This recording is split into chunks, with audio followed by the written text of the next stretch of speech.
Hi friends, നമസ്കാരം. നമ്മുടെ ഇഷ്ടവിശേഷങ്ങളായ ഗൗരി ശങ്കരത്തിൻ്റെ ഒരു അടിപൊളി വിശേഷമായിട്ടാണ് വന്നിരിക്കുന്നത്. അപ്പോൾ എല്ലാവർക്കും നല്ലൊരു ദിവസം ആശംസിച്ചുകൊണ്ട് തന്നെ നമുക്ക് വിശേഷത്തിലേക്ക് പോകാം.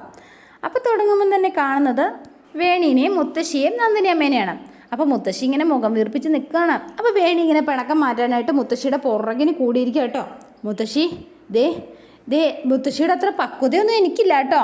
എൻ്റെ ഈ ഉള്ള പക്വത വെച്ചിട്ട് എനിക്ക് തോന്നിയൊരു കാര്യം മുത്തശ്ശിയോട് ഞാൻ പറയട്ടെ. മുത്തശ്ശി, ചില സമയത്ത് ജയിക്കാൻ വേണ്ടിയിട്ട് നമ്മളൊന്ന് തോറ്റു കൊടുക്കണമെന്നേ, അതിലൊരു തെറ്റുമില്ല. നമ്മൾ തോറ്റു കൊടുത്താൽ നമ്മൾ ജയിക്കുള്ളൂന്നേ. അങ്ങനെ തോക്കണം. നമ്മൾ തോറ്റെന്ന് എല്ലാവരും വിചാരിച്ചോട്ടെന്നേ, അത് നല്ലതിന് തന്നെയാണ്. ഒടുവിൽ നമ്മൾ തന്നെ ജയിക്കും. മുത്തശ്ശിയുടെ ഗൗരി മോളും ജയിക്കും. ഈ ഞാനല്ലേ ഈ പറയണത്, ജയിച്ചിരിക്കും എന്ന് പറഞ്ഞു വേണി. അപ്പോഴും മുത്തശ്ശി ഇങ്ങനെ നിൽക്കുകയാണ്. എൻ്റെ മുത്തശ്ശി എന്നോട് ഈ ഒടുക്കത്തെ ജാടയൊക്കെ കാണിച്ചാലുണ്ടല്ലോ, ഞാൻ ഇക്കിളിയാക്കൂട്ടോ, പറഞ്ഞേക്കാം. അപ്പോൾ തന്നെ വേണി ഇങ്ങനെ കുറേ നേരം നോക്കി നിന്നിട്ട് ഞാൻ ഇക്കിളിയാക്കൂന്നാ പറഞ്ഞത്. അപ്പോൾ തന്നെ മുത്തശ്ശിയെ പിടിച്ച് ഇക്കിളിയാക്കുകയാണ്. അയ്യോ, നീ വെറുതെ അനാവശ്യം കാണിക്കല്ലേ, എനിക്ക് വയ്യാത്തതാ. എൻ്റെ കള്ളിപ്പെണ്ണേ. ആഹാ, എന്നിട്ട് വയ്യാത്തതാണെന്നോ? ആർക്ക്? എൻ്റെ മുത്തശ്ശി പയറുമണി പോലിരിക്കണ മുത്തശ്ശിക്ക് വയ്യാത്തതാണോ? എന്തിനാ കള്ളം പറയണത്? ശരി, എങ്കിൽ മര്യാദയ്ക്ക് ചിരിച്ചേ, അല്ലെങ്കിൽ ഞാൻ ഇക്കളിയിട്ട് വീണ്ടും ചിരിപ്പിക്കും കേട്ടോ. എന്താ വേണോ മുത്തശ്ശി? പറയ. അപ്പോൾ മുത്തശ്ശി വേഗം ചിരിച്ചു കേട്ടോ. അത്ര നേരത്തെ പിണക്കമൊക്കെ മാറി. വേണിയുടെ ഈ കുട്ടിക്കുറുമ്പിൻ്റെ പുറത്ത് മുത്തശ്ശിയുടെ മനസ്സങ്ങ് അലിഞ്ഞു പോയി എന്ന് തന്നെ പറയാം. വേണിയെ ചേർത്ത് കെട്ടിപ്പിടിച്ച് നിൽക്കുക. അല്ല, നീ ഇപ്പം എങ്ങോട്ടാ? അതെ, ഞാനും ആദർശേട്ടനോട് ടൗണിൽ ഒന്ന് കറങ്ങാൻ പോവാം. ഒരു സിനിമയ്ക്കും പോകണ്ട കേട്ടോ മുത്തശ്ശി. ആദർശിന്ന് നേരത്തെ ബാങ്കിൽ നിന്ന് എത്തുമോ? ആ, നേരത്തെ എത്തും നന്ദിനി അമ്മേ. ഉച്ചയ്ക്ക് ശേഷം ലീവാണെന്നേ എന്നോട് നേരത്തെ പറഞ്ഞിട്ടാ പോയതാ. എന്തായാലും ഞാനൊന്ന് വിളിച്ച് നോക്കട്ടെ കേട്ടോ നന്ദിനി അമ്മേ എന്ന് പറഞ്ഞ് ഫോണുമായിട്ട് അങ്ങ് പോയി. അപ്പോൾ നന്ദിനി അമ്മയ്ക്കും മുത്തശ്ശിക്കും ഒത്തിരി സന്തോഷമായി. വേണിയുടെ ആ സന്തോഷമൊക്കെ കണ്ടപ്പോഴത്തേനും പിന്നെ കാണുന്നത് നമ്മുടെ ആദർശിനെയാണ്. അപ്പോൾ ആദർശിൻ്റെ ഓഫീസിലെ ജോലി ഇങ്ങനെ ചെയ്തുകൊണ്ടിരിക്കുകയാണ്. ഈ സമയത്താണ് വേണി ആദർശിൻ്റെ ഫോണിലേക്ക് വിളിക്കുന്നത്. അപ്പോൾ ആദർശ് വേഗം ഫോൺ എടുത്തു കേട്ടോ. ആ വേണി, എന്താ വേണി നീ വിളിച്ചത് എന്ന് ചോദിച്ചോ. ആദർശേട്ടൻ എവിടെയാ എന്ന് ചോദിച്ചോ. ബാങ്കിൽ തന്നെയാണോ, അതോ പുറപ്പെട്ടോ? ഇറങ്ങിയില്ലേ ഇതുവരെ? ആ വേണി, ഞാനിത് ഇറങ്ങാൻ തുടങ്ങുക. ഒരു അരമണിക്കൂർ, കുറച്ച് ജോലി കൂടി ബാക്കിയുണ്ട്, അതുകൂടെ ചെയ്തിട്ട് ഇറങ്ങാമെന്ന് കരുതിയായിരിക്കുന്നത്. അരമണിക്കൂറിനുള്ളിൽ അതെന്താണേലും കഴിയും. അത് കഴിഞ്ഞാൽ ഞാൻ ഇറങ്ങും കേട്ടോ. എന്നാലേ ജോലിയൊക്കെ തീർത്തിട്ട് പെട്ടെന്ന് വായോ, ഞാനിവിടെ റെഡി ആയിട്ട് നിൽക്കുക. ശരി വേണി, ഞാൻ പെട്ടെന്ന് എത്താം എന്ന് പറഞ്ഞ് ആദർശ് വേഗം ഫോൺ വെച്ചു. അപ്പോൾ വേണി ഭയങ്കര സന്തോഷത്തിലാട്ടോ. എത്ര സന്തോഷമെന്ന് പറയാൻ പറ്റില്ല. അപ്പോഴാണ് അപ്പുറത്തേക്ക് നോക്കുന്നത് രഞ്ജുവിനെ. അപ്പോൾ രഞ്ജു ഒരു ഫയലും പിടിച്ചിരിക്കാൻ തുടങ്ങിയിട്ട് കുറേ നേരമായി. ആളാകെ ടെൻഷനിലാണ്. അപ്പോൾ നേരെ പെട്ടെന്ന് തന്നെ അങ്ങോട്ടേക്ക് ചെന്നു ആദർശ്. രഞ്ജു, എന്ത് പറ്റി തനിക്ക്? ആകെ ഡെസ്പാണല്ലോ. എന്ത് പറ്റി? ഇതെങ്ങനെ ക്ലിയർ ചെയ്യണമെന്ന് എനിക്ക് ഒരു പിടുത്തവും കിട്ടണില്ല. ഇതെന്താ സംഭവം എന്ന് ചോദിച്ചു ആദർശ്. ചോദിച്ചു, ഇത് ലോക്ക് ഷീറ്റ് അല്ലേ? അതെ. അല്ല, തന്നെ ഇതാരാ ഏൽപ്പിച്ചത്? മാനേജറാണോ? അതെ, എന്നെ ഏൽപ്പിച്ചോ. ഇന്ന് ഓഫീസ് ടൈം കഴിയുന്നതിന് മുൻപ് കംപ്ലീറ്റ് ചെയ്ത് കൊടുക്കണം എന്ന് പറഞ്ഞിട്ടുണ്ട്. എനിക്കാണെങ്കിൽ ഇത് നോക്കിയിട്ട് ആകെ കൺഫ്യൂഷൻ, ഒന്നും മനസ്സിലാവുന്നില്ല ആദർശേട്ടാ. രഞ്ജു, ഇത് രണ്ടായിട്ട് വേണം ചെയ്യാനായിട്ട്. ഒരു പോർഷൻ ലോണും മറ്റേത് റിക്കവറിയും. രണ്ട് പാർട്ടാണ്. അതായി എനിക്ക് കൺഫ്യൂഷൻ. അത് ചില ലോണിൻ്റെ ഹിസ്റ്ററി ആകുമ്പോഴത്തേനും അത് റിക്കവറി ലിസ്റ്റിലേക്ക് പോവാ. എനിക്കറിയില്ല ആദർശേട്ടാ. എടോ, താൻ എന്താ, അതിന് എളുപ്പമുള്ള വഴിയുണ്ട്, അത് ഞാൻ പറഞ്ഞു തരാം. താൻ ലോണിൻ്റെ രണ്ടാമത് വർക്ക് ചെയ്താൽ മതി. ആദ്യം റിക്കവറി ലിസ്റ്റ് വേണം ചെയ്യാനായിട്ട്. റിക്കവറി ലിസ്റ്റ് കംപ്ലീറ്റ് ചെയ്താൽ പിന്നെ ലോക്ക് ഷീറ്റ് ചെയ്യാനായിട്ട് എളുപ്പമാണ് ആദർശേട്ടാ. ഞാൻ ഒറ്റയ്ക്ക് വിചാരിച്ചാൽ ഇന്നത് കംപ്ലീറ്റ് ആകുമെന്ന് എനിക്ക് തോന്നുന്നില്ല. എന്നെ ഒന്ന് ഹെൽപ്പ് ചെയ്യുമോ? എടോ, ഇത് ഫുൾ ലിസ്റ്റ് എടുത്ത് വർക്ക് ചെയ്യണമെങ്കിൽ 3-4 മണിക്കൂറത്തെ പണിയുണ്ട്. ഞാനാണെങ്കിൽ ഇന്ന് ഉച്ചയ്ക്ക് ശേഷം ലീവുമാണ്. അതെ, പ്ലീസ് ആദർശേട്ടാ. സാർ ആദ്യമായിട്ടാണ് എന്നെ ഇങ്ങനൊരു ജോലി ഏൽപ്പിച്ചത്. അതെനിക്ക് നന്നായിട്ട് ചെയ്യാൻ പറ്റിയില്ലെങ്കിൽ പിന്നെ എൻ്റെ കോൺഫിഡൻസ് പോകും ആദർശേട്ടാ. എന്നെ ഒന്ന് ഹെൽപ്പ് ചെയ്യുമോ പ്ലീസ്? ആദർശേട്ടൻ ഇതെങ്ങനെ ചെയ്യേണ്ടതെന്നൊന്ന് പറഞ്ഞു തന്നാൽ മാത്രം മതി. അപ്പോഴെനിക്ക് മനസ്സിലാവും. പിന്നെ ഞാൻ തന്നെ ചെയ്തോളാം. എടോ, ഇത് ശരിക്കും സാധാരണ നല്ല എക്സ്പീരിയൻസ് ഉള്ള ആൾക്കാരെയാണ് ഏൽപ്പിക്കാറുള്ളത്. പിന്നെ ഈ ലോക്ക് ഷീറ്റിൽ ചെറിയ മിസ്റ്റേക്ക് വന്നാൽ അത് വലിയ പണിയായിട്ട് മാറും.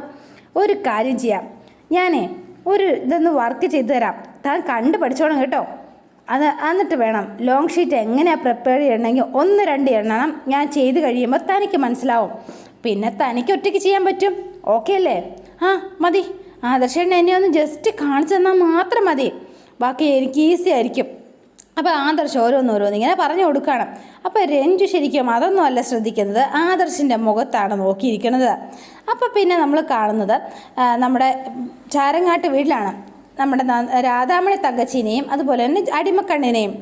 അപ്പോൾ രാധാമണി തങ്കച്ചി കുറച്ച് പൈസ എടുത്ത് നമ്മുടെ അടിമക്കണ്ണിൻ്റെ കയ്യിലേക്ക് നീട്ടി കൊടുക്കുകയാണ് കേട്ടോ. അയ്യോ കൊച്ചമ്മേ, എനിക്ക് അഡ്വാൻസ് പൈസയൊന്നും വേണമെന്ന് ഞാൻ കൊച്ചമ്മയോട് പറഞ്ഞില്ലല്ലോ. നീ എന്നോട് പണം ചോദിച്ചില്ല, ശരി തന്നെയാണ്. പക്ഷേ നിന്റെ ബുദ്ധിമുട്ടുകൾ അറിഞ്ഞ് സഹായിക്കേണ്ടത് എൻ്റെ കടമയല്ലേ. ദാ നീ ഇത് വെച്ചോ എന്ന് പറഞ്ഞ് വളരെ സന്തോഷത്തോടെ കൊടുത്തു. അപ്പോൾ അവർ ഭയങ്കര സന്തോഷത്തെയും മേടിച്ചു. അടുത്ത മാസം മോളുടെ പരീക്ഷാ ഫീസ് അടയ്ക്കണം. അതിനിപ്പോൾ എന്താ വഴിയെന്ന് ആലോചിച്ച് വിഷമിച്ചിരിക്കുകയായിരുന്നു ഞാൻ. എന്തായാലും ഈ സഹായം ഞാൻ ഒരിക്കലും മറക്കില്ല കൊച്ചമ്മേ. ഇത് സഹായമൊന്നുമല്ല, ഇതെന്താണെന്ന് വെച്ചാൽ ഇത് നീ ഇവിടെ ജോലി ചെയ്തതിൻ്റെ കൂലിയാ. എന്നാലും കൊച്ചമ്മയ്ക്ക് ഇങ്ങനെ പെട്ടെന്ന് തോന്നാനായിട്ട് എന്താ കാരണം? അങ്ങനെ പ്രത്യേകിച്ച് കാരണമൊന്നുമില്ല. പിന്നെ ഒരാൾ ജോലിയിൽ നിന്ന് പറഞ്ഞു വിടുമ്പോൾ അയാളുടെ ശമ്പളം മുഴുവൻ കണക്ക് തീർത്ത് കൊടുത്തു വിടണം. അതാണ് എൻ്റെ ഒരു രീതി. ജോലിയിൽ നിന്ന് പറഞ്ഞു വിടുന്നോ? ആരെ എന്ന് ചോദിച്ചു. നിന്നെ തന്നെ, പിന്നെ അല്ലാതെ ആരെയാ? അയ്യോ കൊച്ചമ്മേ, ഈ ഒരു വരുമാനം കൊണ്ടാ എൻ്റെ ഈ കുടുംബം മുന്നോട്ട് പോണത്. എന്നെ ചതിക്കല്ലേ? അപ്പോൾ നിനക്ക് എന്നെ ചതിക്കാം അല്ലേ? ഞാൻ എൻ്റെ കൊച്ചമ്മയെ ചതിച്ചെന്നോ? ദൈവദോഷം പറയല്ലേ. എടി, നീ ഇനി കൂടുതൽ വിസ്താരം ഒന്നും വേണ്ട, എനിക്കെല്ലാം മനസ്സിലായി. ദൈവമേ, ഈ കൊച്ചമ്മ എന്തൊക്കെ പറയണത്? നിന്റെ സേവനം ഇനി എവിടെ ആവശ്യമില്ല എന്നാ പറഞ്ഞത്. നീ ആ ഗൗരിയുടെ കൂടെ ചേർന്ന് എന്നെ ചതിക്കാൻ നോക്കുകയാണെന്ന് എനിക്ക് മനസ്സിലായി. ചതിക്കാൻ നോക്കിയെന്നോ? ഞാനോ? മേളത്തിൻ്റെ കൂടെ ചേർന്നോ? എൻ്റെ ഈ കൊച്ചമ്മേനെയാണോ? അതെ എടി, നിനക്കാ ഫോണിൻ്റെ കാര്യത്തിൽ അബദ്ധം പറ്റിയതാണെന്നാണ് ഞാൻ വിചാരിച്ചത്. പക്ഷേ അതെൻ്റെ വെറും തെറ്റിദ്ധാരണയായിരുന്നുവെന്ന് ഇന്നെനിക്ക് മനസ്സിലായിട്ടുണ്ട്. നിനക്ക് അബദ്ധം പറ്റിയതല്ല, നീ അവളുടെ ആളാ, മനഃപൂർവ്വം ചെയ്തതാ. അവൾ മനഃപൂർവ്വം പണം തരുന്നുണ്ടാവും അല്ലേ? ആരെങ്കിലും കുറച്ചും പണം തന്നാൽ കൊച്ചമ്മയെ ചതിക്കാൻ ഞാൻ കൂട്ടു നിൽക്കുമെന്ന് തോന്നുന്നുണ്ടോ? രാധാമണി കൊച്ചമ്മ എന്നെ അങ്ങനെ കാണാൻ പാടില്ലായിരുന്നു, ഒരിക്കലും പാടില്ലായിരുന്നു. ദേ, നിന്റെ കരച്ചിലും പിഴിച്ചിലും ഒന്നും എനിക്ക് കാണണ്ട. നിനക്ക് കിട്ടാനുള്ള ശമ്പളം ഞാൻ കണക്ക് തീർത്ത് തന്നിട്ടുണ്ട്. ഇനി ഒരു നിമിഷം നിന്നെ ഇവിടെ കാണാൻ പാടില്ല. എത്രയും പെട്ടെന്ന് നീ ഇവിടുന്ന് പോയിക്കോ. എന്നോട് ആത്മാർത്ഥതയുള്ള, എന്നോട് സത്യസന്ധരായിട്ടുള്ള ജോലിക്കാരെ കിട്ടുമെന്ന് ഞാനൊന്ന് നോക്കട്ടെ. കൊച്ചമ്മേ, എന്നെ ഇവിടുന്ന് ഇറക്കി വിട്ട് ഞാൻ ഇനി എങ്ങോട്ട് പോകും കൊച്ചമ്മേ? എടി, നീ ഇപ്പോഴല്ല അത് ആലോചിക്കേണ്ടത്. നീ ചോദിക്കുമ്പോൾ ഒരു കണക്ക് നോക്കാതെ നിൻ്റെ ആവശ്യങ്ങൾക്ക് പണം തന്ന് ഞാൻ സഹായിച്ചിട്ടുണ്ട് ഇല്ലേ? പറ. നിൻ്റെ കൊച്ചിൻ്റെ സ്കൂൾ ഫീസ്, ഭർത്താവിൻ്റെ ചികിത്സാ ചെലവ്, അങ്ങനെ എന്തെല്ലാം കാര്യങ്ങൾക്ക് ഞാൻ പണം തന്നിട്ടുണ്ട്. പാല് തരുന്ന കൈക്ക് തന്നെ കൊത്തുന്ന സ്വഭാവമുള്ള നിന്നെ ഇനി ഇവിടെ വെച്ചുകൊണ്ടിരുന്നാൽ ശരിയാവില്ല. അതുകൊണ്ട് നിൻ്റെ സാധനങ്ങൾ എന്താ എടുക്കാനുള്ളതെന്ന് വെച്ചാൽ വേഗം എടുത്തുകൊണ്ട് ഇപ്പം തന്നെ ഇറങ്ങിക്കോ. കൊച്ചമ്മേ, എൻ്റെ മുന്നിൽ നിന്ന് പോവാനാണ് പറഞ്ഞത്. അവളുടെ ഒരു പൂങ്കണ്ണീര്.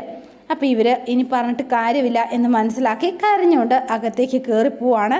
അപ്പോൾ ഇവിടുന്ന് പോകാൻ തന്നെ തീരുമാനിച്ചു. ഇനി വേറെ വഴിയില്ല. അപ്പോൾ രാധാമണി പറഞ്ഞാൽ പിന്നെ മാറില്ല എന്നൊരു വിചാരവും ഇവർക്കുണ്ട് കേട്ടോ. ആകെ സങ്കടത്തിലായി. പിന്നെ ആദർശിനെയും അതുപോലെ തന്നെ രഞ്ജുവിനെയാണ് കാണുന്നത്. അപ്പോൾ രഞ്ജുവിന് ഓരോന്നിങ്ങനെ പറഞ്ഞൊക്കെ കൊടുത്ത് ഓരോന്ന് പഠിപ്പിച്ചുകൊണ്ടിരിക്കുകയാണ്. അപ്പോൾ നമ്മുടെ വേണി നോക്കിയിരുന്ന് മടുത്തു. അപ്പോൾ വേണി വീണ്ടും ആദർശിൻ്റെ ഫോണിലേക്ക് വിളിച്ചു. അപ്പോൾ ആദർശ് അത് കട്ടാക്കും. എന്നിട്ട് വീണ്ടും ഇവക്ക് പറഞ്ഞു കൊടുക്കും. അങ്ങനെ ദേ, ഇത് മനസ്സിലാകുന്നുണ്ടോ? ലോൺ ഡ്യൂ വരുമ്പം ചെക്ക് ബോൺസ് കൂടി അത് ആഡ് ചെയ്യണം. മനസ്സിലാകുന്നുണ്ടോ? അതാവുമ്പം എല്ലാം മനസ്സിലായോ? എനിക്ക് ഈ ഒരു ഏരിയ വരുമ്പോഴാണ് കൺഫ്യൂഷൻ ആവുന്നത്. ഇത് സിമ്പിളായിട്ട് ചെയ്യാൻ പറ്റുന്നൊരു മെത്തേഡുണ്ട്, ഞാൻ പറഞ്ഞുതരാം. ഞാൻ പോയി കുറച്ച് വെള്ളം കുടിച്ചിട്ട് വരട്ടെ എന്ന് പറഞ്ഞ് ആദർശ് എഴുന്നേറ്റ് അങ്ങോട്ടേക്ക് പോവാണ്. അപ്പോൾ രഞ്ജുവിൻ്റെ ഒരു നോട്ടവും പന്തി കെട്ട നിൽപ്പും ഒക്കെയാണ് കേട്ടോ. എന്തോ ഒരു അവലക്ഷണക്കേടുണ്ട്. അപ്പോൾ വീണ്ടും ആദർശിൻ്റെ ഫോണിലേക്ക് വേണി വിളിക്കുകയാണ്. അപ്പോൾ വേഗം തന്നെ ആദർശ് ഫോൺ എടുത്തു. വേണി എന്ന് വിളിച്ചു.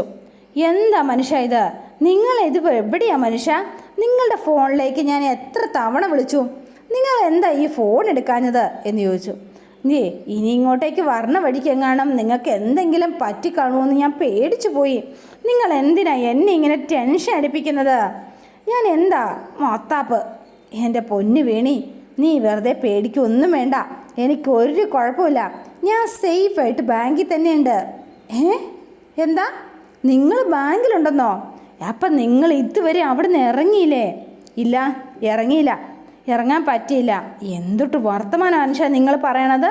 അരമണിക്കൂറിനുള്ളിൽ വരാമെന്ന് നിങ്ങൾ എനിക്ക് വാക്ക് തന്നതല്ലേ? അതെ, പക്ഷേ എന്തിട്ട് പക്ഷേ എന്നാണ് നിങ്ങൾ ഈ പറയണത്? വേണി, ഞാൻ പറയട്ടെ, ജോലിയൊക്കെ തീർത്ത് അരമണിക്കൂറിനുള്ളിൽ ഇറങ്ങാം എന്നാണ് ഞാൻ കരുതിയത്. എന്നിട്ടിപ്പോൾ എന്താ പറ്റിയത്? എന്തേ ബാങ്കുകാർ നിന്നെ വിട്ടില്ലേ? അർജൻറ്റായിട്ട് ചെയ്തു തീർക്കേണ്ട കുറച്ച് ജോലികളുണ്ടായി. അതുകൊണ്ടാണ് ഇന്ന് വൈകുന്നേരത്തിന് മുൻപ് അത് തീർത്തു കൊടുക്കണം. അതുകൊണ്ടാണ് വേണി എന്ന് പറഞ്ഞു. ഈ സമയത്ത് നമ്മുടെ രഞ്ജു പുറകെ വന്ന് ആദർശ് സംസാരിക്കുന്നതെല്ലാം ഒളിഞ്ഞു നിന്ന് കേൾക്കുകയാണ് കേട്ടോ. എങ്ങനെ എന്നാ പറഞ്ഞത്? നിങ്ങൾ എന്താ പറഞ്ഞത്? വൈകുന്നേരത്തിന് മുൻപ് നിങ്ങൾക്ക് ആ ജോലി തീർക്കണമെന്നോ?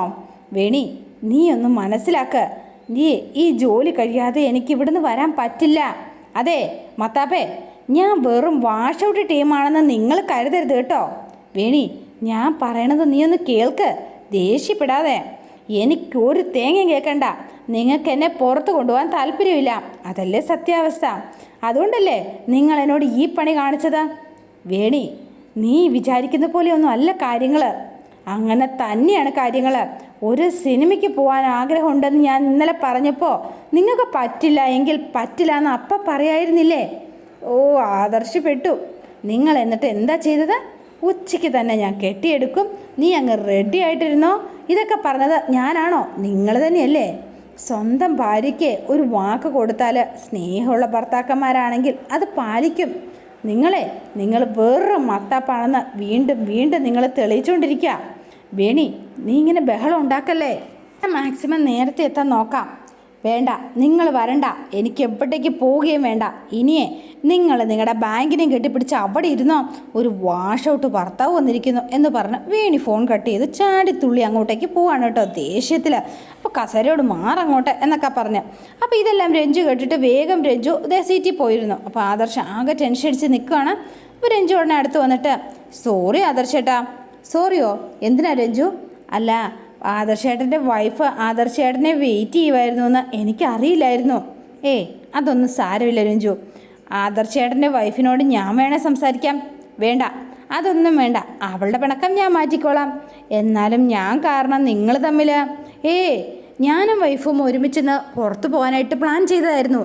സാരമില്ല, നാളെ ആയാലും ഞങ്ങൾക്ക് പോവാലോ. അതോർത്ത് വിഷമിക്കണ്ട. തൻ്റെ കാര്യം അങ്ങനെയാണോ? ഇന്ന് വൈകിട്ടേക്ക് മുമ്പ് തനിക്ക് ഈ ലോങ് ഷീറ്റ് എന്താണെങ്കിലും സബ്മിറ്റ് ചെയ്യേണ്ടതല്ലേ? ഇപ്പം ഇതാണ് ഇമ്പോർട്ടൻ്റ് ആയ കാര്യം. താൻ വെറുതെ ബാക്കിയൊക്കെ വിട്ടേക്ക്. വൈഫിൻ്റെ കാര്യം ഞാൻ ഡീൽ ചെയ്തോളാം കേട്ടോ. താൻ വാ എന്ന് പറഞ്ഞു. അപ്പോൾ രഞ്ജു ഇങ്ങനെ നോക്കി നിൽക്കുകയാണ്.